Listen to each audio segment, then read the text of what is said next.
Doctor Shaukat एक दफ़ार हाजिर है और आपको शाहीन टीवी की तरफ से सलाम अर्ज़ करता है। आज का मौजू है ग्राहम लॉ ऑफ डिफ्यूज़न। ये जैसा कि हम बताते हैं, हम जो वीडियो बना रहे हैं फ़िलहाल वो क्लास 9 फर्स्ट ईयर और वो लेवल के स्टूडेंट के लिए है।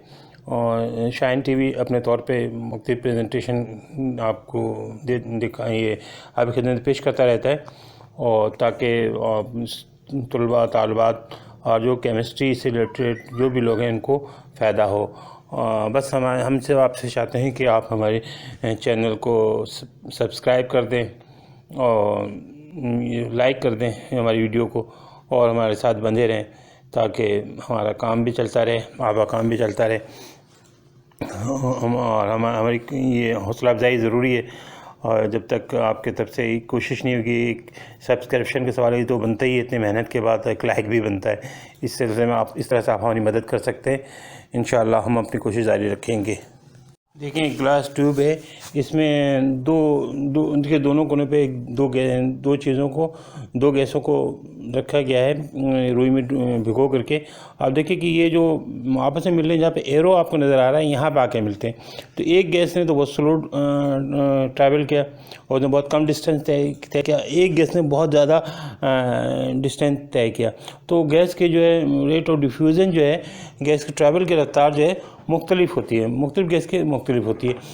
इस फिनोमेना को हम आज ग्राहम्स लॉ ऑफ डिफ्यूज़न में स्टडी करेंगे। आइए अब अगले स्लाइड को देखते हैं, वहाँ पर इसको ज़्यादा वाज़ेह तौर पे आपके समझ में आएगा। ये हमने जो दो गैस की बात की थी, इसमें से एक अमोनिया है और एक हाइड्रोक्लोरिक एसिड है। तो आप देखिए ये दोनों मिलके अमोनियम क्लोराइड बनाते हैं। तो वो वहाँ पे जब आपको सफ़ेद फ्यूम नज़र आ रहा है, तो वहाँ पे ये अमोनियम क्लोराइड का था, जहाँ पे दोनों गैस आपस में मिले और आपस में मिलने के बाद अमोनियम क्लोराइड बनाया। तो वो फ्यूम वहाँ पे बहुत ही, एक गैस ने काफ़ी लंबा डिस्टेंस तय किया और एक गैस ने बहुत कम डिस्टेंस तय किया। तो ये किस तरह से हुआ, इसी चीज़ को हम आगे स्टडी करते हैं। आइए नहीं, हम यहाँ पे पहले आप इससे स्लाइडें पहले बात करेंगे डिफ्यूज़न की। डिफ्यूज़न क्या है? रिएक्शन को इस तरह डिफाइन किया जाता है, movement of molecule of A gas into the intermolecular space of the other gas is called diffusion. यानी कि एक गैस का दूसरे गैस के इंटरमॉलिक्यूलर स्पेस में दाखिल होना का अमल जो है डिफ्यूज़न कहते हैं। या यूँ समझ हाई कंसनट्रेशन से लो कंसनट्रेशन तो गैस का बहाव को हम डिफ्यूज़न कहते हैं। इसको सबसे पहले ग्राहम ने स्टडी किया इस फिनोमेना को, और इसको बताया इस वजह से rate of rate depend upon the density of gas. इसने मालूम किया गया कि रेट जो है डेंसिटी, गैस के डेंसिटी या मॉलिक्यूलर मास पे डिपेंड करती है। और इस चीज़ को इसने कानूनी शक्ल दी, और जिस कानून को ये ग्राहम लॉ ऑफ डिफ्यूज़न कहते हैं। इसने बताया कि rate of diffusion of an ideal gas is inversely proportional to the square root of its density. यानी कि रेट ऑफ डिफ्यूज़न जो है वो इनवर्सली प्रोपोर्शनल है the square root of density के स्क्वायर रूट ऑफ डेंसिटी के साथ inversely proportional है।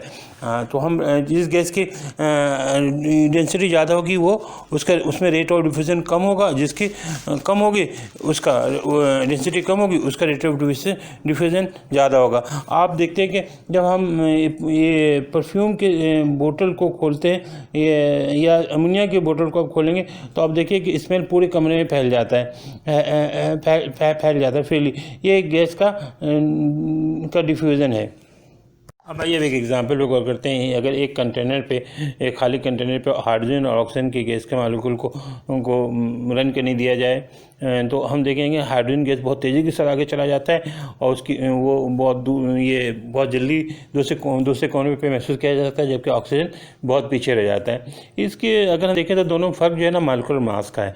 मॉलिक्यूलर मास जो है, हाइड्रोजन का मॉलिक्यूलर मास जो है 2 है और ऑक्सीजन का मॉलिक्यूलर मास जो है 32 है। तो ये देखें कोई ना कोई रिलेशन है डेंसिटी और मॉलिक्यूलर मास का रेट ऑफ डिफ्यूज़न के साथ। तो इसी चीज़ को मैथमेटिकल तौर पे हम अगर डिफाइन करें तो rate of diffusion is inversely proportional to the square root of density के। तो अगर हम वही साइन ऑफ प्रोपोर्शनलिटी को ख़त्म करेंगे तो कांस्टेंट डालते हैं, कांस्टेंट यहाँ पे के है, तो के हो जाएगा आर इंटू ये D root of D, R into under root of D. अब हम इस लॉ को कांस्टेंट टेम्परेचर और प्रेशर पे दो मुख्तलिफ कंडीशन में देखते हैं। दोनों कंडीशन में के जो है वो एक ही रहेगा, यानी के कांस्टेंट है, कांस्टेंट की मकदार में कोई तब्दीली नहीं होगी। पहले कंडीशन है R1 और अंडर रूट ऑफ D1 के, दूसरा कंडीशन है R2 अंडर रूट D2 के। तो दोनों के बराबर, इसलिए दोनों कंपेयर कर देंगे, कंपेयर करेंगे तो ये हो जाएगा R1 upon R2 equal to under root of D2 upon under root of D1। अब हम इनके ये दोनों मुख्तलिफ कंडीशन को कंबाइन करके देख लेते हैं। तो R1 upon R2 equal to under root of D2 upon D1।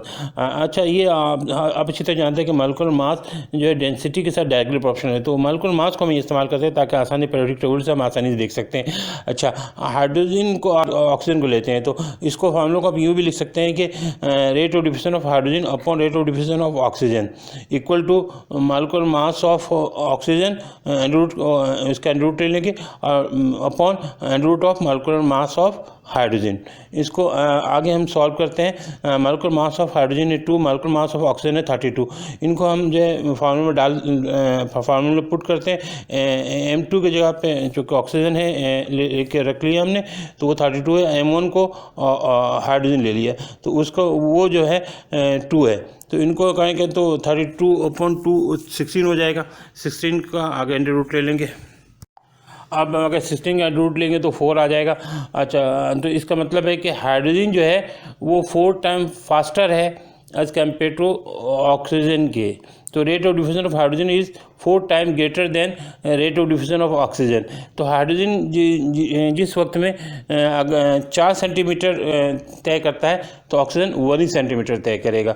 Similarly the diffusion of ammonia and hydrogen can be study in the next slide. यहाँ पे देखिए, ये अमोनिया और हाइड्रोक्लोरिक एसिड के गैसों के रेट ऑफ डिफ्यूजन का मवाजना किया गया है। अमोनिया का मोलिकुलर मास है 17 और हाइड्रोक्लोरिक एसिड का मोलिकुलर मास है 36.5। तो अमोनिया के मुकाबले हाइड्रोक्लोरिक एसिड का मोलिकुलर मास डबल है। तो अगर देखिए रेट ऑफ डिफ्यूजन जो होगा वो ये अमोनिया का ज़्यादा होगा क्योंकि इसका मोलिकुलर मास कम है। अगर वो अमोनिया 60 सेंटीमीटर कवर करेगा तो हाइड्रोक्लोरिक एसिड 40 सेंटीमीटर कवर करेगा। तो जिस वक्त के अंदर वो 60 सेंटीमीटर का साथ देखेगा अमोनिया, हाइड्रोक्लोरिक एसिड 40 सेंटीमीटर का फायदा देखेगा इसी वक्त के अंदर। अब एप्लीकेशन ऑफ ग्राम्स लॉ की बात करते हैं। तो ग्राम्स लॉ बहुत यूज़फुल होता है सेपरेशन टेक्निक में। इसमें रेट ऑफ डिफ्यूज़न को इस्तेमाल करते हुए हम जो है ना मुख्तलिफ गैसों को अलग अलग कर सकते हैं। अच्छा, लिहाजा ये सेपरेशन जो है ग्राम्स लॉ की जो है ना एक अहम मिसाल है। इसके अलावा हम जो है ना किसी अननोन गैस के जो है ना मोलिकुलर मास से मालूम कर सकते हैं। दो गैसों को का डिस्टेंस ये एक ख़ास टाइम में डिस्टेंस कवर करने, फिर रेट ऑफ डिफ्यूजन निकाल लें और एक गैस का जिसका मोलिकुलर मास मालूम है उसको दोनों के साथ कंपेयर करके हम अननोन का मोलिकुलर मास मालूम कर सकते हैं। इसी तरह ये मुख्तलिफ गैस के मुख्तलिफ आइसोटोप्स को अलग करने के लिए भी ग्राम्स का लॉ इस्तेमाल किया जाता है। अब हम बात करेंगे लिमिटेशन ऑफ ग्राम्स लॉ। देखिए, grams law hold good for effusion but not for diffusion. It is an approximation for diffusion.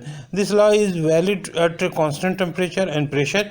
This law is not good at low temperature and pressure. ये बात वही है कि लो टेम्परेचर और pressure पे जो है लो टेम्परेचर और प्रेशर पे जो है होता ही है कि इसका मतलब करीब करीब आ जाते हैं तो उनमें फोर्स ऑफ अट्रैक्शन आ जाता है, जो कि काइनेटिक थ्योरी में जिसकी जो एज्यूम्शन नहीं है। कहीं हमने एज्यूम्शन किया है कि इतने दूर हैं कि इनमें फोर्स ऑफ गैस के मामले में फोर्स ऑफ अट्रैक्शन है ही नहीं है। और तो जब फोर्स ऑफ अट्रैक्शन आता है तो इनकी फ्लो में या रेट ऑफ डिफ्यूजन में भी फ़र्क पड़ता है। अब हम बात करेंगे Dalton law of partial pressure की। इसमें हम देखेंगे अगर गैस जो है कि मुख्तलिफ मिक्सचर एक बर्तन में मौजूद है तो उसमें जो है मुख्तलिफ गैसों का जो प्रेशर होगा वो उनका सम जो होगा वो कंबाइन के प्रेशर के बराबर होगा। तो इसी फिनोमेना को हम Dalton's law of partial pressure में पढ़ेंगे। Dalton law of partial pressure समझने के लिए एक एग्जांपल देखते हैं। इसमें दो बर्तनों पे में जो है ना अलग अलग गैस मौजूद है। पहले बर्तन का प्रेशर है P1। उसको देखो, इसके देखिए मूवेबल पिस्टन को बैलेंस करने के लिए 2 वेट रखे गए। उसके बाद P2 को देखें तो P2 को में जो है ना प्रेशर की वजह से पिस्टन को बैलेंस करने के लिए 3 वेट रखे गए हैं। जब इनको आपस में मिला करके तीसरे बर्तन में रखा गया जिसका प्रेशर दोनों का सम है, उसमें देखें कि वो पिस्टन को मेंटेन करने के लिए यानी इनके जो इंटरनल प्रेशर जो प्रेशर पे ये जो पिस्टन में डाल रहे हैं उसको मेंटेन करने के लिए 5 वेट रखे गए। तो इससे साबित होता है कि P1 + P2 = ये टोटल प्रेशर। और इसी तरह सिमिलरली आप ईयर में देखें तो नाइट्रोजन का प्रेशर, ऑक्सीजन का प्रेशर और दूसरे जो गैसेज हैं इन सब का प्रेशर मिला के टोटल ईयर का प्रेशर बनता है। ये नाइट्रोजन 78% है, ऑक्सीजन 20%, दूसरी गैस जो है वो 2% के करीब है। तो इन सब का जो प्रेशर का सम जो है वो ईयर का प्रेशर बनता है। डाल्टन के खिदमत काफ़ी तारीफ़ हैं एटॉमिक थ्योरी के हवाले से, लेकिन इसने एक और भी काम किया है। इसने एक बहुत बड़ा काम किया जो गैस के मतलब जिसको कहते हैं Dalton law of partial pressure कहते हैं। इसके मुताबिक कि ये है कि अगर एक बर्तन के अंदर एक से गैसों के मिक्सचर मौजूद हैं तो उस पूरे मिक्सचर का जो प्रेशर होगा वो तमाम गैसों के इंडिविजुअल प्रेशर का सम होगा, अगर ये गैस आपस में एक दूसरे के साथ केमिकल तौर पे रिएक्ट नहीं कर रहे हैं। मैथमेटिकली को हम डिफाइन करते हैं इस लॉ को। फर्स्ट के एक बर्तन में जो है ना 3 गैस मौजूद होते हैं। पहले गैस का जो प्रेशर है P1, दूसरे गैस का जो प्रेशर है P2 है, तीसरे गैस का जो प्रेशर है P3। तो पूरा जो टोटल प्रेशर होगा वो P1 + P2 + P3 होगा। इन तीनों के को सम कर देंगे तो टोटल प्रेशर आ जाएगा। अगर एक जगह 3 गैस मौजूद हैं तो टोटल प्रेशर ज़ाहिर इनके तीनों के सम के बराबर होगा, जैसे हम पहले बात कर चुके हैं। इसी तरह इसके अंदर अगर जो गैसेज हैं उनका टोटल मोल जो होगा वो भी तीनों के मोल का सम होगा। यानी N2 जो होगा जो टोटल मोल है वो पहले गैस के मोल प्लस दूसरे गैस के मोल प्लस तीसरे गैस के मोल, यानी NT = N1 + N2 + N3 होगा। According to the combined gas equation, यानी कंबाइंड गैस इक्वेशन के मुताबिक ये पहले गैस का जो प्रेशर होगा P1 वो बराबर होगा N1 RT/V। अच्छा, दूसरे गैस का जो प्रेशर होगा P2 वो होगा N2 RT/V। इसी तरह तीसरे गैस का जो होगा वो होगा N3 RT/V। इसलिए टोटल जो होगा वो होगा PT = NT सबके मोल को सम कर लेंगे RT/V। हमने पिछले स्लाइड में जो है प्रेशर कैलकुलेट किया था, प्रेशर यानी NRT/V के फार्मूले से। तो तीनों गैस के अलग अलग मालूम किए थे और टोटल का मालूम किया था। जैसे इसको हम डाल्टन के लॉ में पुट करते हैं। डाल्टन के लॉ में पुट करेंगे तो दोनों साइड से NRT/V कट जाएगा, क्योंकि तीनों के अंदर P1 P2 P3 के अंदर RT/V कॉमन है। इनको कॉमन लेकर के टोटल वाले से कैंसिल कर देंगे तो टोटल हमारे पास जाएगा टोटल मोल जो है वो इक्वल है N1 + N2 + N3 के। अच्छा, अब पहले गैस के प्रेशर को टोटल प्रेशर डिवाइड करेंगे तो इसी तरह RT/V कैंसिल हो जाएगा, तो P1/PT इक्वल है N1/NT। इसी तरह आपके P2/PT इक्वल हो जाएगा N2/NT। इसी तरह P3/PT इक्वल हो जाएगा N3/NT के हो जाएगा। इस तरह से अगर हम सिर्फ P1 मालूम करें तो P1 जो है वो हो जाएगा PT × N1/NT के। तो N1/NT जो होगा वो ये पहले गैस का मोल फ्रैक्शन हो जाएगा। तो P1 हो जाएगा मोल फ्रैक्शन ऑफ P1 ये मल्टीप्लाई बाय टोटल प्रेशर। इस तरह हम हर गैस के जो है ना इंडिविजुअल प्रेशर मालूम क्या लेंगे। फर्स्ट अब जैसे P2 है उसको उसके मोल फ्रैक्शन x2 से मल्टीप्लाई कर देंगे टोटल प्रेशर को, तो P2 का आ जाएगा। इसी तरह P3 के लिए P3 के मोल फ्रैक्शन x3 को टोटल प्रेशर से मल्टीप्लाई कर देंगे तो इसका P3 का प्रेशर आ जाएगा। तो इंडिविजुअल प्रेशर मालूम करने के लिए हम उसके इंडिविजुअल मोल फ्रैक्शन को टोटल प्रेशर से मल्टीप्लाई कर देंगे। किसी भी गैस के मोल फ्रैक्शन को टोटल प्रेशर से मल्टीप्लाई करेंगे तो उस गैस का इंडिविजुअल प्रेशर आ जाएगा। इसी तरह मोल फ्रैक्शन के लिए हम जिसका मोल फ्रैक्शन मालूम करना हो उसके मोल को टोटल मोल से डिवाइड कर देते हैं।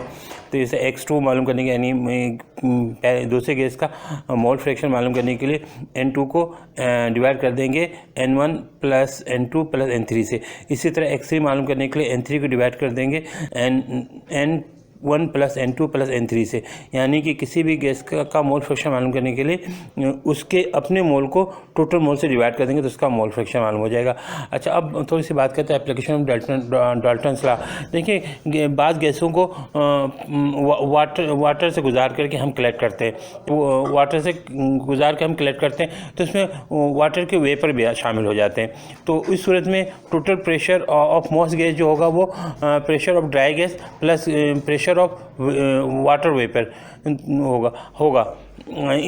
यानी कि उस गैस में चूँकि वाटर वेपर शामिल हो गए तो उस गैस का ड्राई प्रेशर मालूम करने के लिए हम मॉस गैस के जो टोटल प्रेशर आएगा, जो मॉस के सूरत में आएगा, उसमें से उसके वाटर वेपर को माइनस कर देंगे तो प्रेशर ऑफ ड्राई गैस आ जाएगा। इसी तरह मोल फ्रैक्शन के लिए हम जिसका मोल फ्रैक्शन मालूम करना हो उसके मोल को टोटल मोल से डिवाइड कर देते हैं।